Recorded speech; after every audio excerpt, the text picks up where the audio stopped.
اللهم صل على سيدنا محمد يا رب صل وسلم دائما ابدا على حبيبي. عید کا مسئلہ میں نے بیان کیا تھا.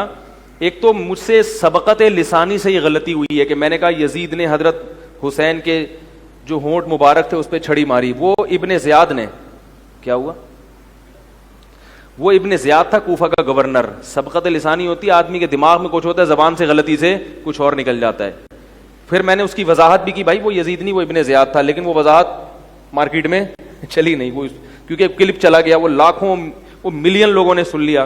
اب سب کہہ رہے ہیں, ایک طرف کہہ رہے ہیں کہ یزید کو لعنت اللہ علیہ نہ کہو, دوسری طرف کہہ رہے ہیں انہوں نے چھڑی, کیونکہ اگر یزید نے چھڑی ماری ہے یا یزید قتل میں شریک تھا تو پھر وہ بہت بڑا لعنت اللہ علیہ تھا.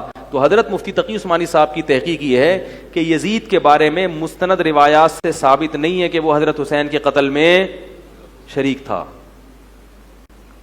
اس لیے حضرت نے مفتی تقی عثمانی صاحب نے بہت ہی پیاری بات لکھی ہے.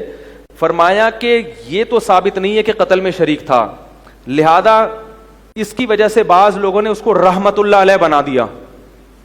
کیا بنا دیا؟ لیکن فرمایا کہ اتنا بھی نہیں ہے کہ رحمت اللہ علیہ کہنا شروع کر دو, اس لیے کہ اس کے دور حکومت میں قتل بہرحال ہوا ہے. تو آپ کے دور حکومت میں نبی کے نواسے قتل ہو گئے, تو یہ بھی بہت بڑا جرم ہے.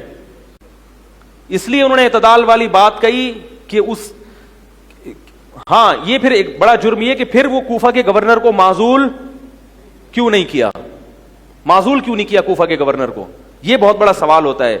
تو اس سوال کی وجہ سے بھی ہم یزید کو اچھا نہیں کہہ نہیں سکتے, ہم اس کو اچھا. پھر سوال پہ لعنت اللہ علیہ کیوں نہیں کہہ رہے؟ بھائی لعنت اللہ کہنے میں احتیاط کر رہے ہیں. احتیاط اس لیے کہ عین ممکن ہے کہ اس کے پاس کوئی عذر ہو کہ میں ابن زیاد کو معزول نہیں کر سکتا. بعض دفعہ گورنر اتنا مضبوط ہوتا ہے کہ آپ نے اس کو معزول کیا تو آپ کے خلاف کیا ہو جاتی ہے.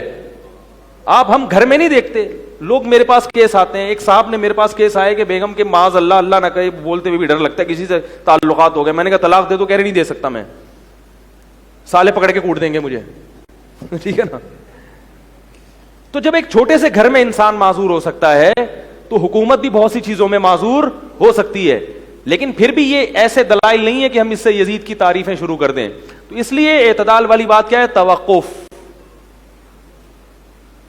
یوں بولو بھائی اللہ تعالی حضرت حسین کے قاتلوں پر 100 مرتبہ لعنت فرمائے, نام لینے کی ضرورت نہیں ہے, کیونکہ تاریخ میں بہت کچھ الٹا پلٹا کر کے مسخ کر کے پیش کیا گیا ہے.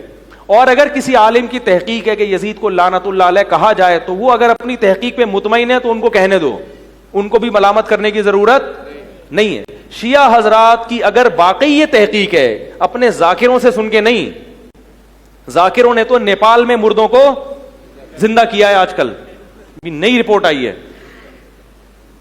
کچھ شیعہ میں سمجھدار بھی ہوتے ہیں الحمدللہ, انہوں نے خود کمنٹ کیے کہ یہ ذاکر کیا ہیں, یہ ہمارے مذہب کو کیا کر رہے ہیں, بدنام کر رہے ہیں. تو میں نے کہا چلو ان کو اتنا تو احساس ہوا کہ کن لوگوں کو لا کے تم نے بٹھایا ہوا یہاں پہ. نیپال میں مردے زندہ ہو رہے ہیں, حضرت عباس آ کے مردوں کو زندہ کر رہے ہیں, صبح ماتم ہوا, پتہ نہیں کیا کیا. اتنے تو ہمارے والے جو ہیں وہ ایک حضرت جی وہ بھی نہیں پھینکتے. خیر, تو کیا کہہ رہا تھا یار میں, ہاں تو اگر کسی شیعہ محقق کی تحقیق ہو, واقعی محقق ہو کہ تحقیق ہو کہ واقعی یزید اس میں, تو اپنی تحقیق اگر اس کی ہے وہ اس بیس پر یزید پر لعنت کرتا ہے تو ہمیں اس پر بھی کوئی اشکال نہیں ہے. ہم تو لوگوں کو اپنا موقف بتا رہے ہیں کہ بھائی ہمارے سامنے چونکہ ثابت نہیں ہوا اس لیے ہم احتیاط کر رہے ہیں.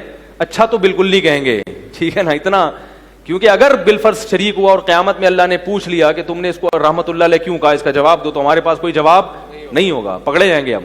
کیونکہ حضرت حسین جو نبی کے نواسے ہیں ان کا معاملہ معمولی درجے کا نہیں ہے, بڑا نازک مسئلہ ہی ہے. تو اگر کسی کی تحقیق ہے تو اس بیس پہ کہتا ہے تو ہمیں اس پہ کوئی اعتراض نہیں ہے, لیکن اپنا موقف تو انسان بیان کر سکتا ہے نا کہ بھئی ہمارے سامنے ابھی تک دلائل سے واضح جتنی بھی روایتیں اگر آپ اٹھائیں گے اس میں لگڑے لولے راوی بہت نظر آئیں گے اس میں. تو اس لیے حضرت مفتی تقی عثمانی صاحب کی بات میری رائے میں سب سے زیادہ معتدل ہے, جیسے کہ وہ ہمیشہ معتدل بات ہی کرتے ہیں. اگر اس سے کوئی اختلاف کرتا ہے تو ٹھیک ہے, وہ اختلاف کا حق ہر ایک کو ہوتا ہے, وہ کر سکتا ہے اپنی تحقیق کی بیس پہ. لیکن میں آپ کو کہہ رہا ہوں تحقیق تو کرو. ذاکروں کی تقریریں تحقیق بولو نا نہیں ہوتی. وہ تو مجمع کو رلانا ہے رو کیوں نہیں اٹھا کے جوتا ماریں گے, رونا اتنی میں آئے تو رلانے کے لیے. وہ نیپال سے مردوں کو بھی زندہ کریں گے اور پتہ نہیں کیا کیا کریں گے. وہ مفتی طارق مسعود صاحب کے بیانات سننے کے لیے youtube.com/مفتی طارق مسعود کو سبسکرائب کریں, اور اگر آپ لائیو ویڈیو کو کبھی بھی مس نہیں کرنا چاہتے ہیں تو سبسکرائب کرنے کے بعد بیل آئیکن پہ کلک کرنا مت بھولیں. جزاک اللہ.